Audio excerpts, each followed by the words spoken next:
Hello, online crew. We are here for Social Media Tip of the Week edition 22.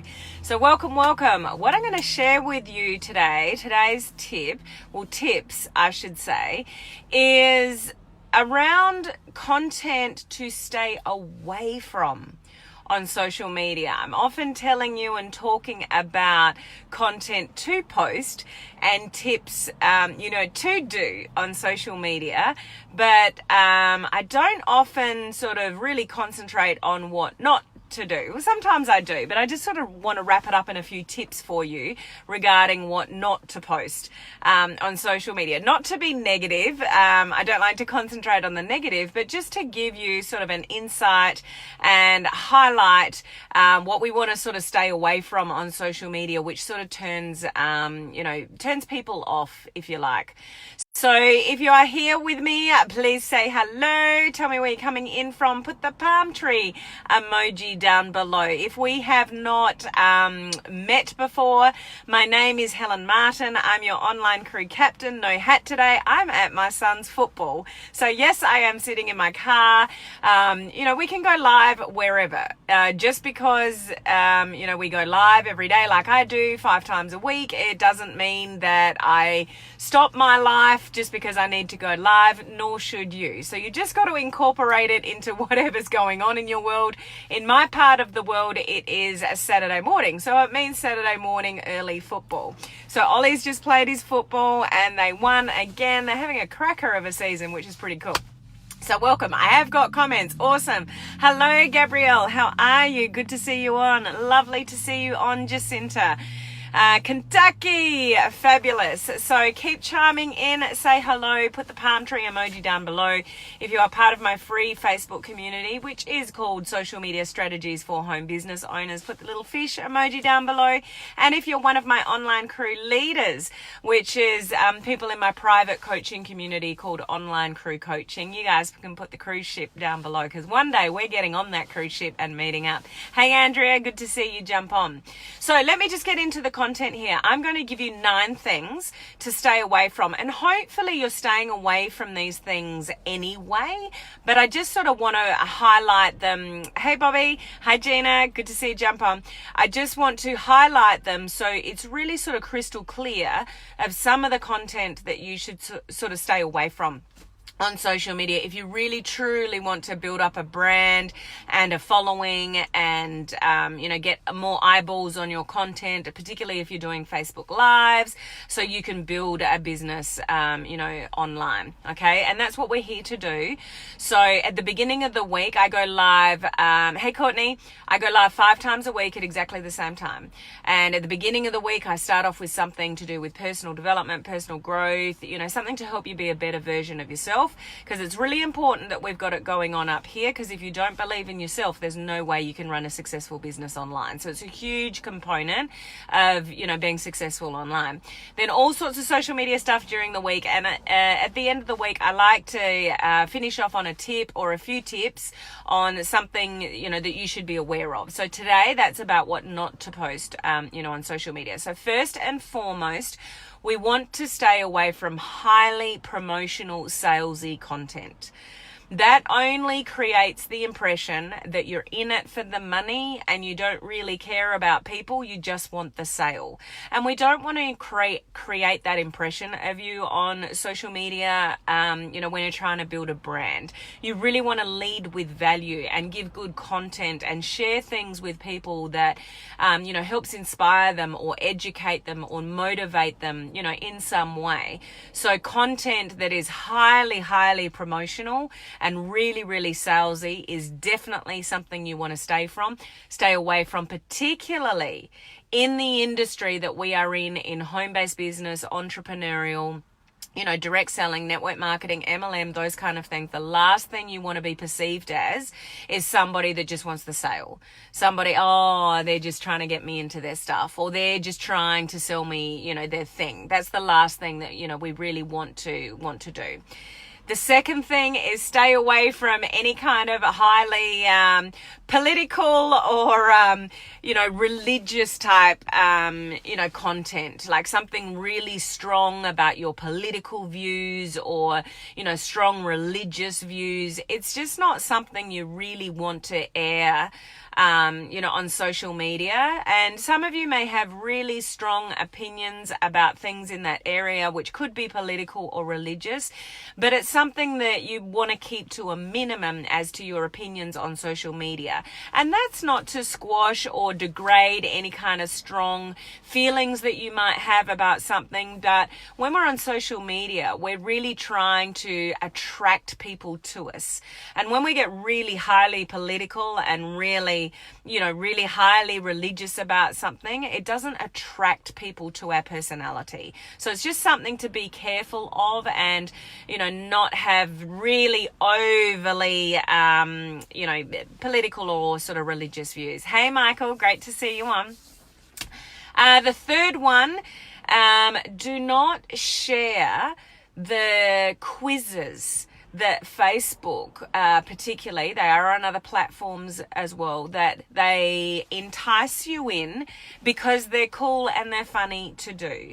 So things like, what would you look like as a man? Or men, what would you look like as a woman? Or what animal would you be if you were an animal? Or what's the profession that suits you most? All these quizzes that they put up on social media? You don't want to share those. You don't want to have those on your content, on your page, because when people participate in those, unbeknownst to you, you're actually sharing with the creator of that quiz all your private information, and you're sharing that out to your audience, and all their private information is being kept by the promoter. Like, they're just not things that you want to participate in or share, even though they're fun. But those kind of ones, hopefully which ones that I'm talking about. Like, it's not just, a comment down below. It's actually you're clicking into the thing and taking a particular quiz to get an outcome. So it is content that you do want to stay away from, although it's fun and all that kind of stuff.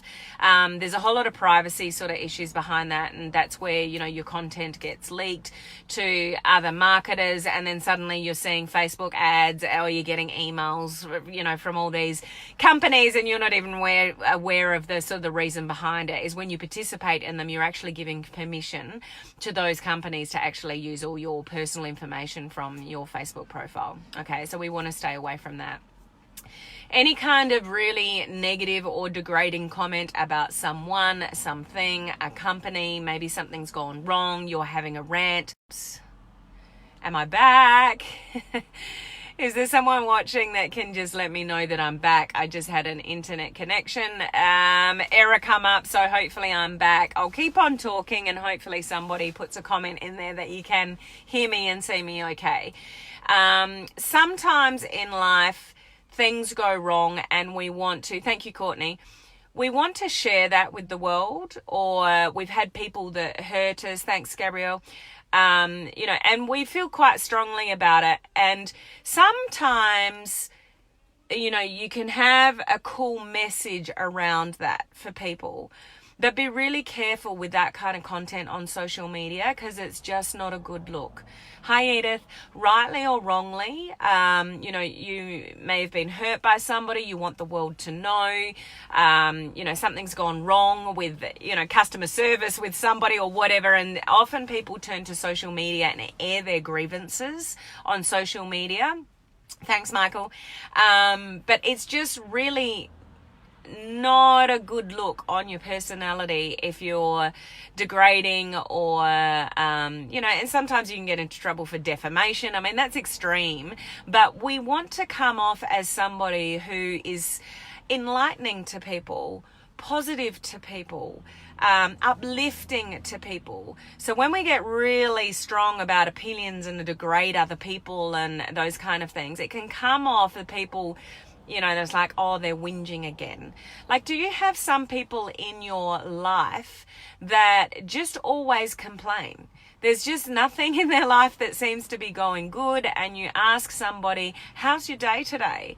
And they're like, oh, it's all right, or, I'm not feeling very well, or, I'm struggling, or, and that might be rightly so, but there's just some people in life that there's not a lot positive to say, and they're always complaining about something. I'm sure you've got somebody in your life that you could probably think of right now that is one of those people that is always complaining about something. So, and I'm not saying that's you guys, because if you're building a business on social media, you're generally not that kind of person anyway, but we just want to be really careful about something that you want to share in how it's worded, not to be really negative or derogatory about somebody else, because it's actually it's a reflection on our personality. Those kind of things have got a time and a place, and social media is not that place for it. Okay. Sorry, just looking at some notes that I've made down here so I remember my 9 points.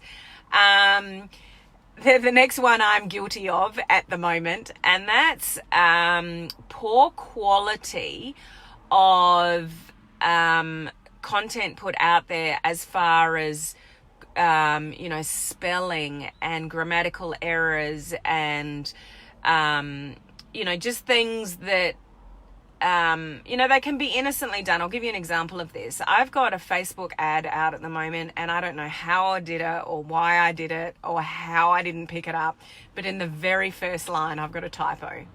Very first line, about the fourth word in, it's meant to be my, and I put the word by. And if I choose to fix it, I lose all the social proof on the ad. So I'm grinning and bearing it and keeping it out there with the typo in it, because I don't want to lose all the comments and the social proof underneath it. But it's really, really hard, because I'm putting some content out there that the fourth word in, it's a typo. And people have commented on that, and it's like a shame you can't spell. And I thought, do I go there? Do I hide that comment? Do I deal with it? And I just thought, no, I'm going to deal with that, because you know what? No one's perfect. Hey, Patricia, no one is perfect. And I just said, look, and I said exactly that on the comment. I said, look, no one's perfect. Everyone makes mistakes. And, I made a mistake, and just, said a couple of things. But I just sort of put my point of view across politely. We don't want to comment to... You're going to see a footy team running behind me in a minute. We don't want to be caught up in that kind of negativity. Like, I've had negative comments on my social media. If you put yourself out there on social media, somewhere along the line, guys, you're going to get negativity. And we have a joke on the inside in the online world that if you get negativity or you get a hater, you've made it on social media, because they're out there. And there's some people that have nothing better to do than just leave stupid comments on social media posts. The important thing is not to be negative back, and not to sort of, buy into that. And even something as simple as a typo. So, my message to you there, and I don't know how I missed it for myself, but it is what it is. But, we don't want to give people easy opportunities to make us as a target. So just watch your content as far as spelling and grammar and even little things, as you may not know this. But even things we call it a copywriting skill. So if you write a post on social media, and it's fairly long copy, like you're sharing a bit of a story or something like that. And stories are great to share on social media. We want white space. This is something I've shared with my coaching community. So on social media, when you write, you should only have maximum of about 3 sentences before you leave a space and have the next sentence. Like if it's a written, if it's a written post. So it's what we call white paste, because when you look at a whole lot of content, a whole lot of words and sentences all sitting on top of each other, it's really hard for people to read and absorb, and they'll often scroll past. So how we present our content and little things like that, like try to proofread your stuff and not have typos, try to have white space in sort of written content, those kind of things. It's just little things that it makes it easier for people to absorb your content, read it really quickly and easily, add some emojis in. If any of you have heard that emojis limit your organic reach, it's just not true. Like a couple of people have said, oh, I've heard that I put emojis on on my posts or I put emojis on my Facebook ads that my reach is going to be limited. It's not true, guys. We don't want to go over the top with emojis, but how you present your information can make a difference as well. So just put a little bit of time and effort into those kind of things.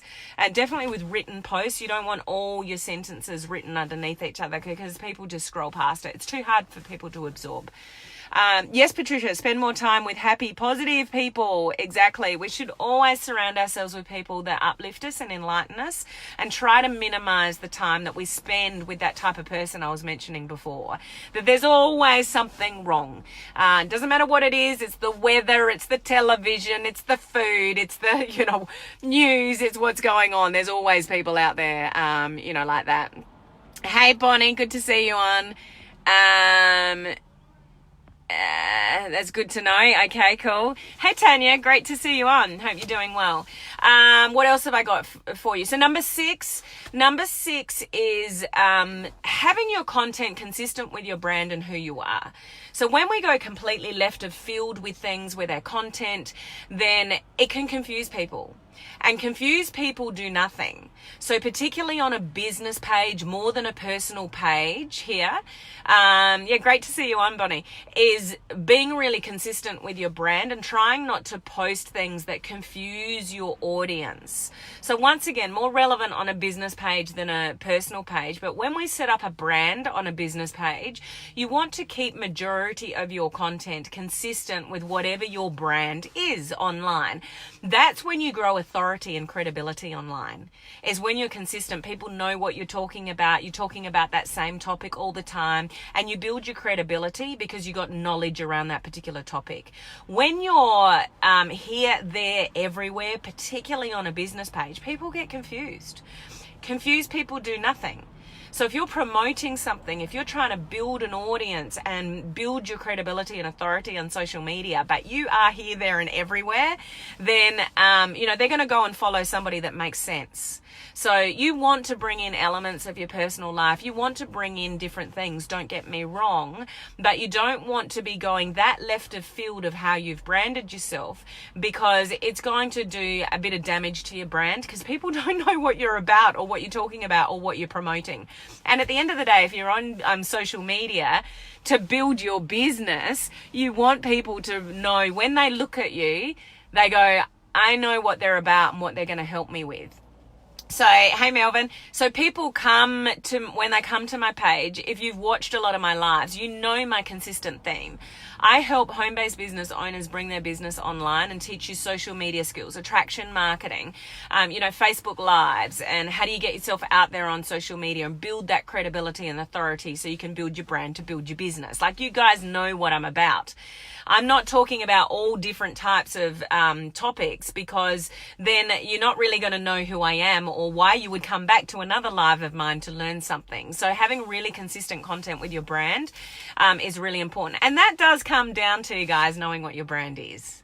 So if you don't know what your brand is on social media, that might be something that you want to look into to work out, who am I, as in what you want to stand for, who is your target market, like who is your perfect customer, who do you want to attract to you to bring into your business, and then what are you going to help them with? What value are you going to share with them over and over and over again to help them get what they want? What are their pains and struggles and all the rest of it? And then you meet those needs and have a solution for their pains and struggles, and then you're a good match, and then they get curious about what it is that you're offering, and then they buy something off you and you build your business, etc., etc., etc. But you've got to know your brand, number one.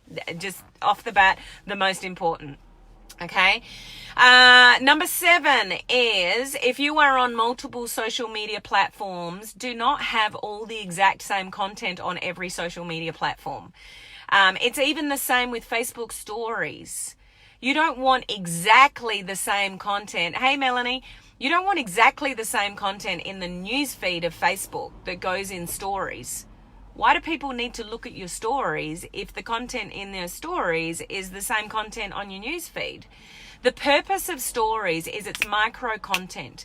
You let people get to know you through stories. Take pictures, take your 20-second videos on whatever.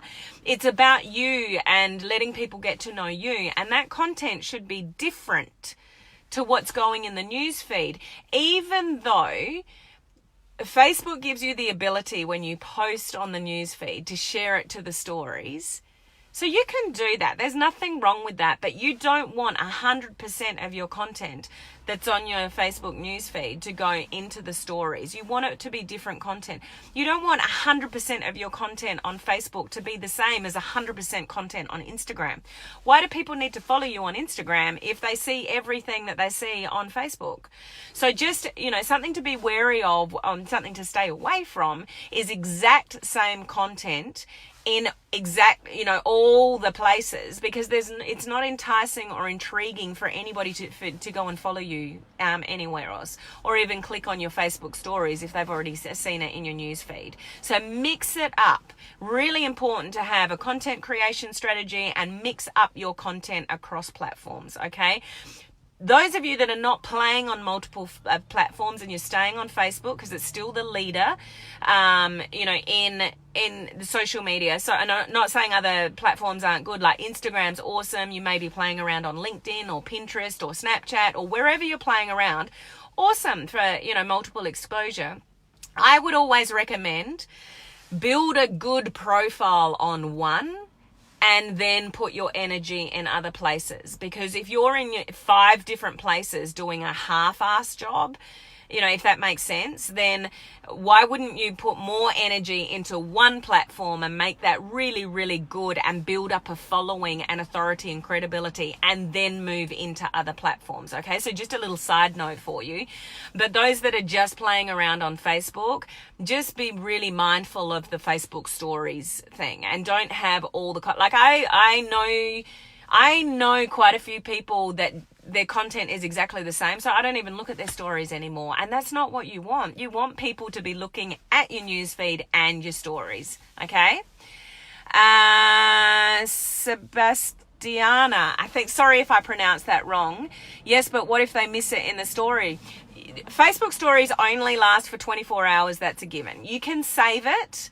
So before you post something, you can save it and then post it. So it's always in your camera roll. You could post it again to your stories later.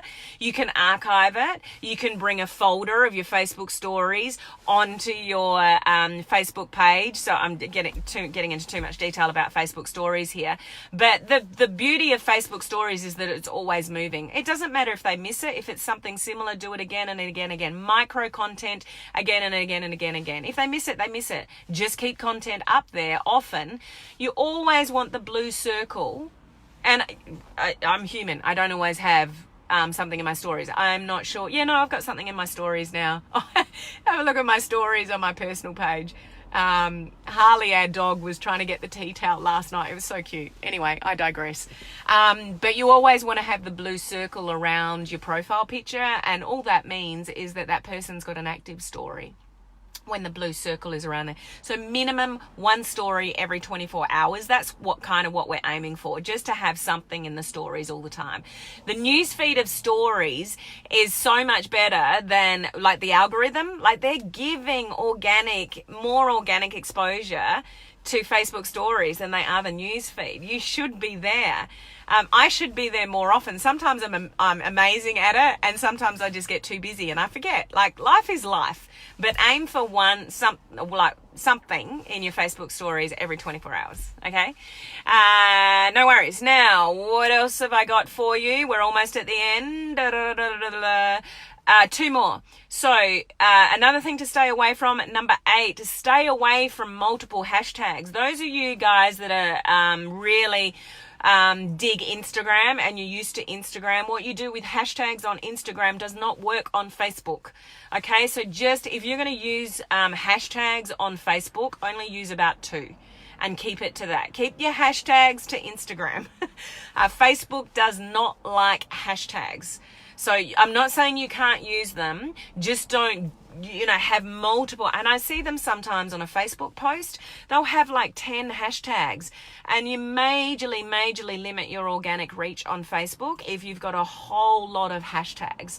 It's an Instagram thing. It's not a Facebook thing. So you can have a couple, no problems, but don't go overboard on hashtags on Facebook.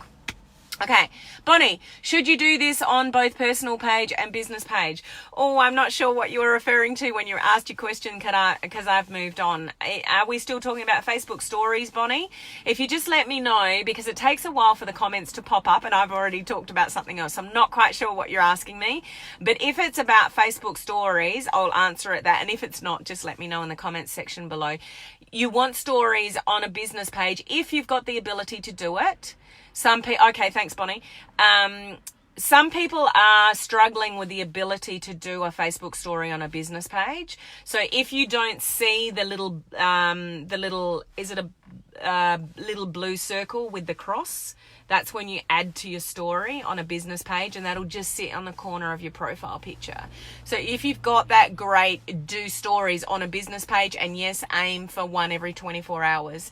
So yeah, both would be good to aim for, because interestingly, they're giving a lot of algorithm preference to business pages in stories. And when I do something in my stories on my business page and I do it on my personal page, and I test this for yourself. Okay, if you've got the stories feature on your business page, do them at the same time. Don't do the same post, but take a couple of selfies, different selfies, or something you want to say, or make up a quote or something, and on your business page, post them at the same time. Now, this will depend how many people are on your business page. So it may be relative to how many people you've got on your personal page versus business page. But when I post stories on my business page and a story on my personal page, and I post them at the same time, I get more people viewing my business page story than my personal page stories. And that's unheard of. If you think of the news feed, we often get more interaction on a post on our personal page than a newer business page, because it's all our family and friends that have been around majority of our life, and they're happy to interact. And a business page, we've got to work for it. So we've got to build up that audience. And so it's often in the news feed, we get more traction on a personal page than a business page. But in Facebook stories, Facebook's giving a lot of preference in the algorithm to stories over there. So use it. Use it to your advantage. Okay, so I hope that was helpful, Bonnie. The last one is we really want to stay away from, and I've mentioned this many times, but there's still lots of people doing it. There's still lots of people that are on live, you know, pretty much every day, like me, that are still doing this, and they shouldn't be. And that's the engagement baiting restrictions. So we need to stay away from, and I'll do it again. It always catches me out when I teach this, because I end up saying something that I shouldn't say, and I'm going to damage the organic reach of this video by saying it, but I can't teach you it unless I say it. So what I mean by that is written posts and even Facebook Lives, video content, we need to stay away from words that say, so I'm just about to say them, click, share, and tag specifically. So, you know, things like, or, you know, what engagement baiting means is that we're baiting people to take an action. And, you know, if we say click like, or, you know, click this, or share this video out, they're trigger words. So there's trigger words and phrases that Facebook's bots, their little computers, are scanning in the background for words and phrases that they consider engagement baiting. So we need to get more creative in how we say things. So rather than saying, tell me, I'm almost finished. That's my husband. Tell me in the comments section below. So comment is another one. Tell me in the comments section below, or put the word training down in the comments section below. So you're telling somebody to sort of take an action. You know, we have to rephrase that. And rather than saying, you know, tell me or comment down below, just say something like, you know, share with me what you're thinking. What are your thoughts around that? Let me know down there. So we just got to stay away from words like, you know, click, share, tag, you know, those kind of direct, they're the three big ones, direct words that they're scanning for in the background, because they limit your organic reach. So that's the last tip that I had for you there with engagement baiting. If you're not sure what engagement baiting sort of means, just Google it. I'm sure there's something that you'll be able to find from Facebook regarding what engagement baiting actually means if you want to look into it a little bit further. Because people like myself that have been doing lives for a long time, it's still hard to break the habit. So I still say the wrong words. I'm still trying to retrain the way that I say things to not use those words because I've used them for such a long time. So it is hard to take those words out of your language, but we do need to try and get there, because it totally limits your organic reach if you're using those kind of words and phrases. Okay, so thanks guys for being here. Thank you, Patricia. I hope those 9 tips are helpful for you, or just gives you a little bit more information about something you didn't know already, because it's really important not only to know what we should post, but what are the things that we really need to be careful of on social media as well. So I hope that's helpful, guys. Have a fabulous weekend, whatever it is that you're doing in your world, and I look forward to seeing you again next week for more information and tips about growing your business online. So I'll see you then, guys. Bye.